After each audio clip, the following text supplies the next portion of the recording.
Bismillahirrahmanirrahim. Assalamualaikum warahmatullahi wabarakatuh. Salam sejahtera. Oke, terima kasih.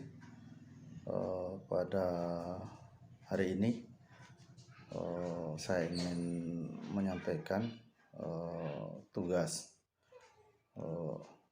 yaitu perbandingan hukum tata negara Indonesia dengan negara Prancis dan negara Palestina. Namun sebelumnya, salam dari Kampus Demokrasi.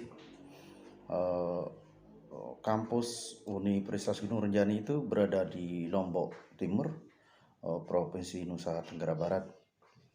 Baik, kita melihat perbandingan dari negara-negara tersebut, yaitu Indonesia, Perancis, dan negara Palestina. Kita mulai dari sistem bentuk negara Indonesia, yaitu sistem pemerintah negara Indonesia adalah sistem presidensial. Sistem presidensial adalah sistem negara yang dipimpin oleh seorang presiden sebagai kepala negara sekaligus kepala pemerintahan. Presiden dan wakil presiden secara langsung dipilih oleh rakyat melalui pemilihan umum. Masa jabatan presiden adalah 5 tahun. Dalam menjalankan pemerintahannya, presiden dibantu oleh para menteri yang dipilih. Saya ulangi, presiden dan wakil presiden secara langsung dipilih oleh rakyat melalui pemilihan umum. Masa jabatan presiden adalah 5 tahun. Dalam menjalankan pemerintahannya, presiden dibantu oleh para menteri yang ditunjuk oleh presiden.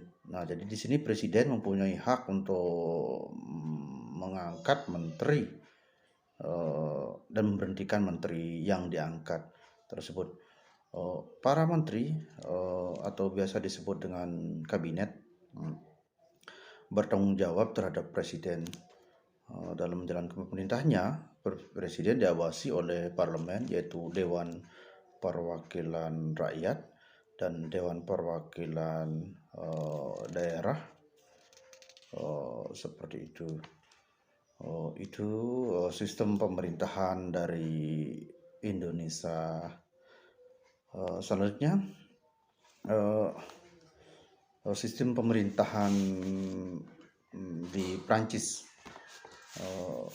Di sini juga tentunya ada perbedaan-perbedaan. Sistem pemerintahan di Prancis. Di Prancis mengenal istilahnya semi presidensial.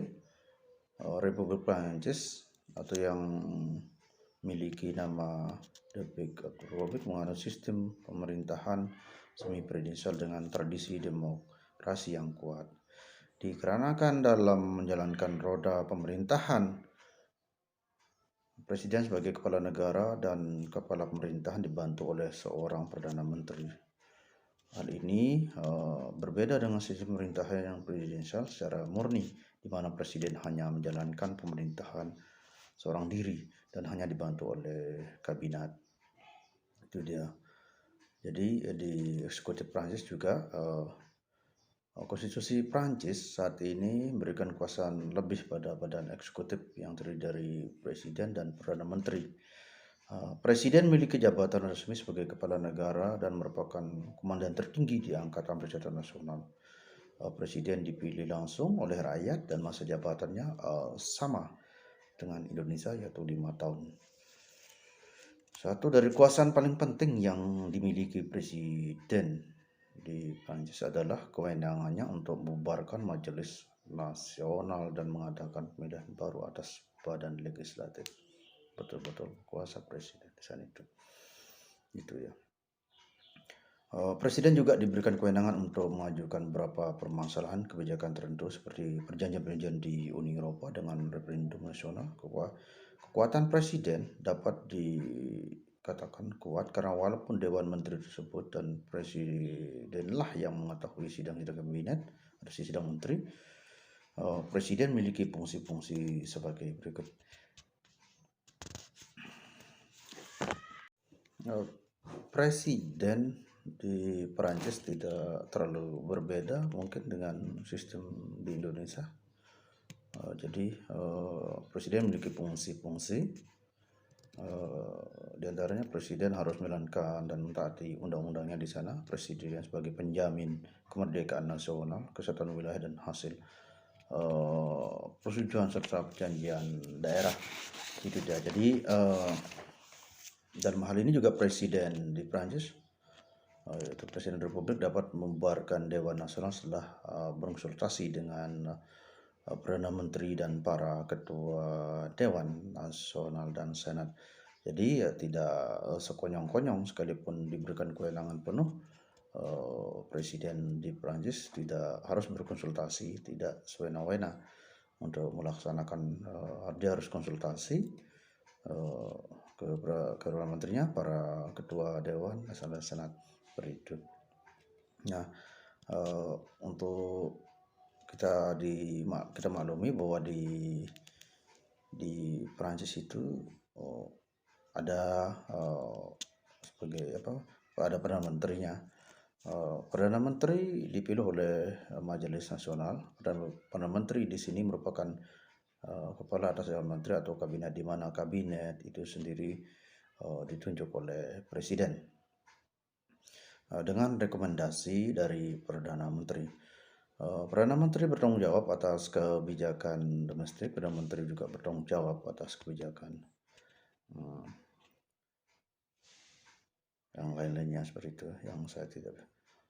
Selanjutnya legislatif atau parlemen di Prancis. Parlemen dapat dibubarkan kabinet sehingga pihak mayoritas menjadi penentu pilihan pemerintah. Dalam menjalankan sistem pemerintahan di Prancis, kabinet yang anggotanya terdiri dari dewan-dewan menteri berada di bawah kepemimpinan Perdana Menteri,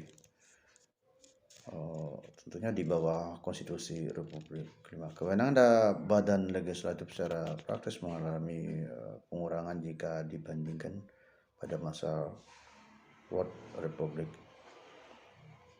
Selanjutnya lembaga yudikatif di Prancis. Sistem yudikatif Prancis terdiri dari 2 cabang, di mana pada masing-masing cabang terdapat semacam hierarki Mahkamah Agung.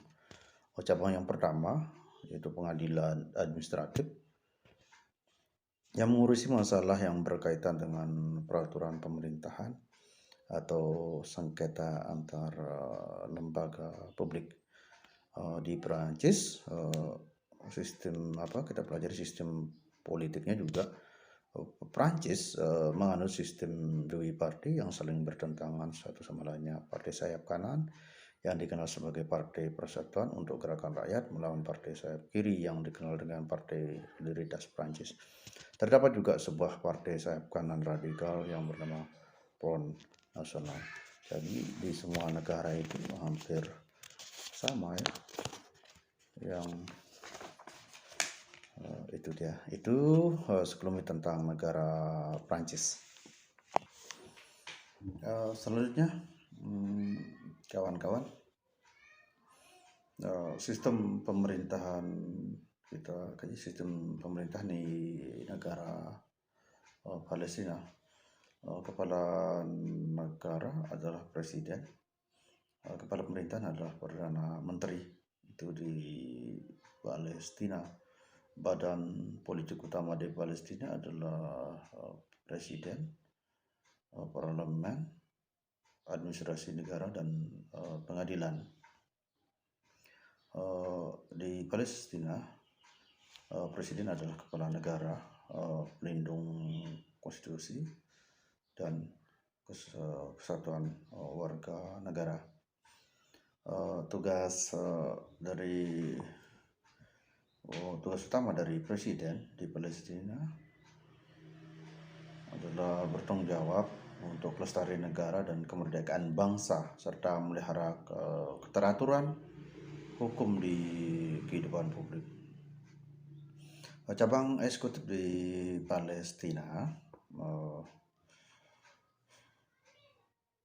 dipegang oleh Dewan Menteri atau kabinet, yang dikepalai oleh Perdana Menteri. Program-program Dewan Menteri harus disetujui terlebih dahulu oleh Parlemen sebelum dilaksanakan. Jadi itu dia sekelumit sedikit perbandingan antara hukum tata negara Indonesia dengan negara Prancis dan negara Palestina. Untuk kawan-kawan maklumi bahwa sampai saat ini saudara kita di Palestina masih dijajah oleh Zionis Israel. Jadi tentunya di negara Palestina kabinet atau sistem pemerintahnya tentunya tidak sempurna, termasuk di angkatan bersenjatanya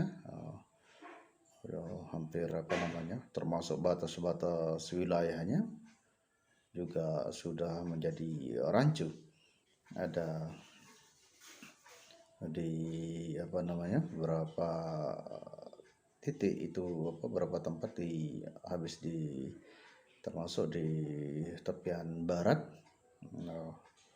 negara Palestina itu sudah tidak karuan batasnya seperti itu, karena dia dijajah sampai saat ini oleh Zionis Israel seperti itu. Jadi demikian yang bisa saya sampaikan. Tentunya banyak kekurangan dalam hal tugas ini. Terima kasih kepada Bapak dosen yang telah membimbing saya untuk jadi memahami banyak negara, mempelajari banyak perbandingan negara satu dengan lainnya, seperti itu. Jadi tentunya ini tidak sempurna. Ini juga kami ambil dari berbagai sumber, tentunya jauh dari kata sempurna. Terima kasih sekali lagi kepada Bapak dosen. Namun sebelumnya nama saya Budi Harlin, kelas B. Itu kurang lebih mohon maaf. Sekian. Assalamualaikum warahmatullahi wabarakatuh.